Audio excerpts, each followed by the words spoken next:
So now we've had a bit of a dance, I'm going to go back to the readings, this time of Pneumatology by Vladimir Shmakov. So some of you may know that I published Shmakov's tarot book, The Holy Book of Thoth, a year or so ago. And since then I've been dipping in and out of his huge volume Pneumatology. Now, those of you who've read the Book of Thoth it's incredibly complicated. It's absolutely massive. In fact, I've got it as so this is the size of the Book of Thoth, and Pneumatology is even bigger. So I thought what I'd do with this one is publish it in sections, which were a bit easier to manage and carry around, and a bit cheaper as well, because the other one is really expensive because of the publishing cost of that volume. So I'll do a bit of a reading from book one. I've not published all the volumes yet. I've done book one and I've started on part two. Okay, so part one is about the ecstasies of Apollo and Dionysus, which does have an influence from Nietzsche, as philosophers amongst you will realise. And this is a theme that runs through Pneumatology. So beginning with his kind of front note, he says, having destroyed feeling with feeling, reason with reason, egoism with egoism, I became divine. And then we go on to man, his place in nature, and the system of cognitive apparatus.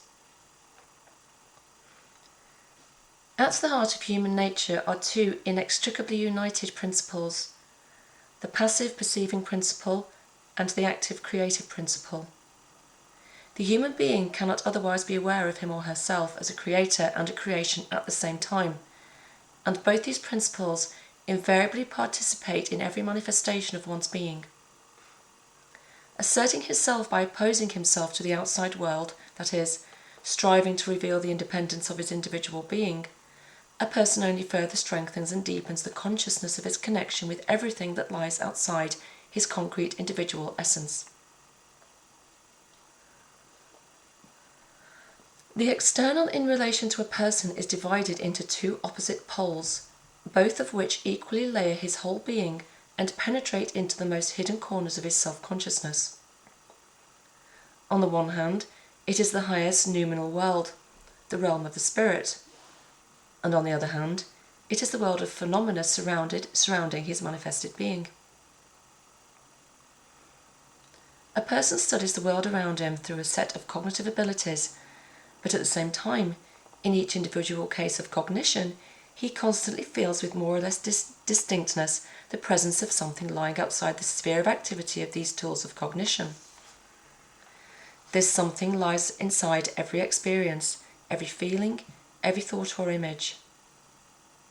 If he experiences any kind of sensual satisfaction, he at the same time feels that in addition to the saturation of the corresponding sensual desire, something else is being saturated.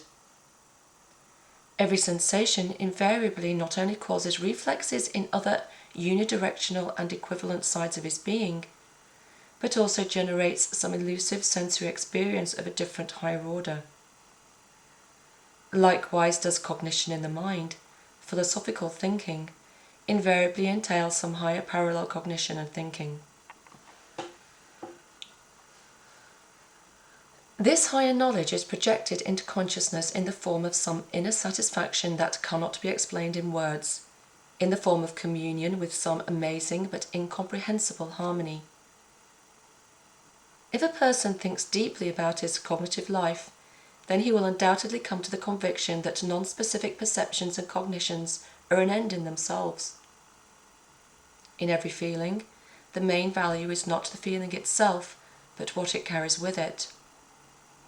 In every thought, the true cognition is not the thought itself, but the feeling of a new connection with something unknown that arises in parallel with it. The ultimate solution is that all kinds of external cognitions in themselves, as such, are only tools and means for the realization of some higher cognition. sliding along the peripheries, the shells of realities, they only delimit the diversity of the external world, give rise to the beginning of classification and order in it, and thereby prepare space for the existence of higher figures. What has been said can be summarized as follows. We do not feel with our senses, because our feeling in ourselves, by its nature, lies above the world where the activity of our concrete elementary senses takes place. We do not think with our thoughts, because our thoughts are only the husk of realities. Our true thinking is in empathy with the realities of a truly self-sufficient noumenal being.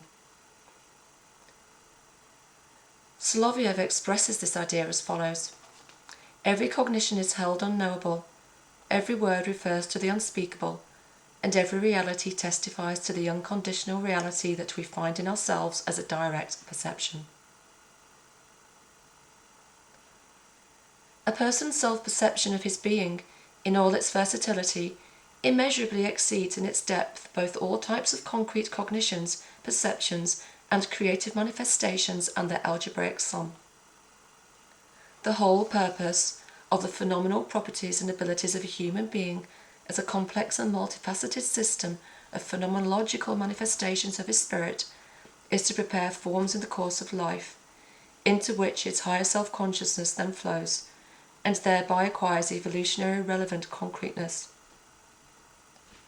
At the same time, because a person exclusively focuses on his inner self, he increasingly disperses the feeling of his alienation from the world and isolation from its centre. On the one hand, he seems to lose ground under himself, because his personality discards one by one all its specific forms, boundaries, tonalities and properties. On the other hand, he is becoming increasingly imbued with a sense of unconditional existence, which, although different from his phenomenal self-consciousness, at the same time fills him completely, and it alone gives him very being and consciousness. The duality of human life and consciousness, says Soloviev, is the real foundation of all reflection and philosophy. This goes back to the teaching about binaries that we've focused on so much as we've gone on through this, which is a focus of Shmakov and the whole of these Russian age magicians. A person finds in himself a sense of inner freedom and the fact of external necessity. He is firmly convinced that the driving principle of his being and life lies within himself, and, at the same time, he is clearly aware that this principle does not depend on him, that he himself is determined by something else, external to him. Thus the same process takes place here as in the phenomenal knowledge of man, but the roles here are changing. In the external world, the essence of man was at an end in itself. It filled to the brim all his concrete manifestations, which became only his husk. In the noumenal world, the tonalities that determine the individuality of his being no longer become an end in themselves. They become only conditional distinctions and are transformed into a husk on the cosmic end in itself, and the unconditional reality of absolute being. The self-consciousness of a person, therefore, seems to be the highest value only in the conditional plane of phenomenal existence. On the plane he is, on the one hand, a single individual creative centre, and, on the other, a spectator of cosmic existence flowing outside and above his subjective centre. It is only insofar as it rolls its waves through his individual world that he can fulfill his vocation to be a spectator of world life. In reality, therefore, man is a secondary principle, relatively infinite, passively subordinate to the primary absolute principle, in relation to which he serves only as a conductor of his creative self-consciousness.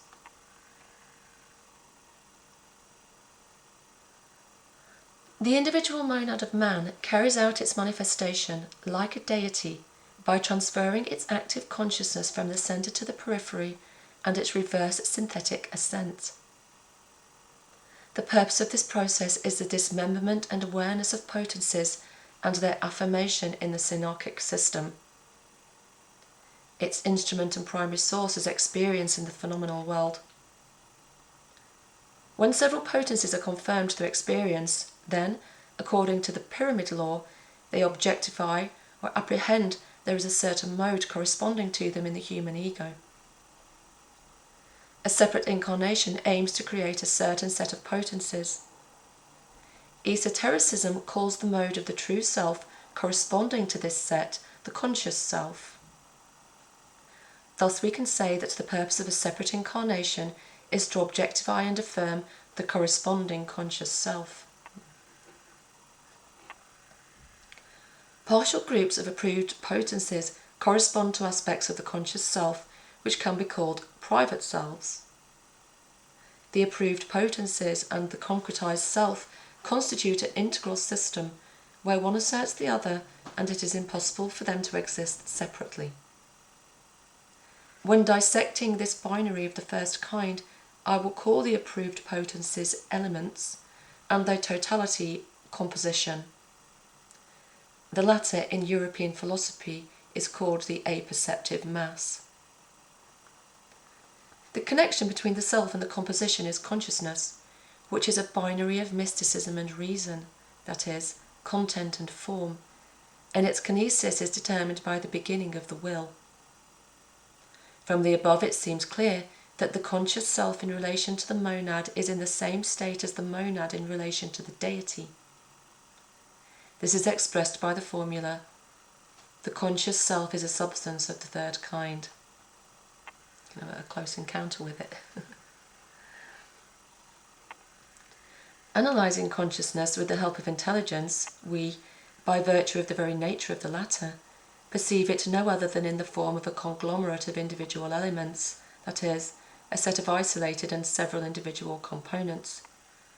These elements can enter into various combinations with each other, combine into certain systems, strengthen or neutralise each other, but all this in the perception of intelligence is carried only by systematics and grouping of elementary forms, that is, external qualities of the components.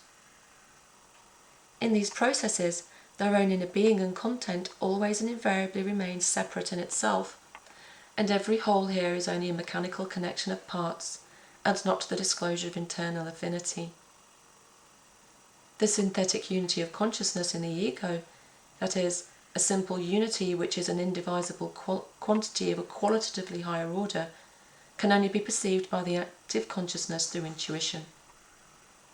Remember, Valentin Tomberg talks about intuition as being the higher form of intelligence. A detailed study of the latter idea is also the main content of Bergson's philosophy. When I run through my own personality with the inner eye of my consciousness, assuming it to be in an active state, I first of all notice all the perceptions reaching it from the material world. Like a hardened crust, they lie on its surface. These perceptions are precise, distinct. They stand side by side, or may stand side by side with one another. They tend to group themselves into objects. I then notice memories that are more or less connected with these perceptions and serve to interpret them. These memories, as it were, stood out from the depths of my personality, attracted by perceptions similar to them. They settled in me, completely not being me. And finally, I feel the manifestation of tendencies, motor habits, a lot of possible actions, more or less firmly connected with these perceptions and with these memories. And all these elements with well-defined forms seem to me the more different from me, the more they differ from each other.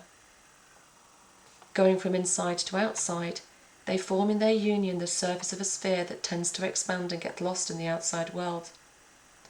But if I go from the surface to the centre, if I go deeper into myself and look for what is my I, most invariably, most constantly, most firmly, then I will find something completely different. This erroneous exclusive use of the intellect is a problem, where both types of research, intellectual and intuitive, should be applied, has led to the fact that the very idea of the ego for European philosophy has become something not only unnecessary, but also absolutely not based on anything, absolutely. They, meaning psychologists, are looking for the I and want to find it in psychological states. and yet this variety of psychological states is obtained only when they are transferred outside the I in order to make a series of sketches, a series of notes from the personality, in order to get from it a number of more or less schematic and symbolic representations. That is why, no matter how many states they put together, no matter how many contacts they multiply, no matter how many gaps they explore, the I always escapes them, so that in the end they see in it only an empty ghost. Such would be the denial of the meaning in the Iliad, under the pretext that they searched in vain for this meaning in the spaces between the letters that make up the poem. Philosophical empiricism was born from confusing the point of view of intuition with the point of view of analysis. Its essence consists in the fact that it searches for the original in translation, where, of course, it cannot be, and denies the original under the pretext that it does not find it in translation.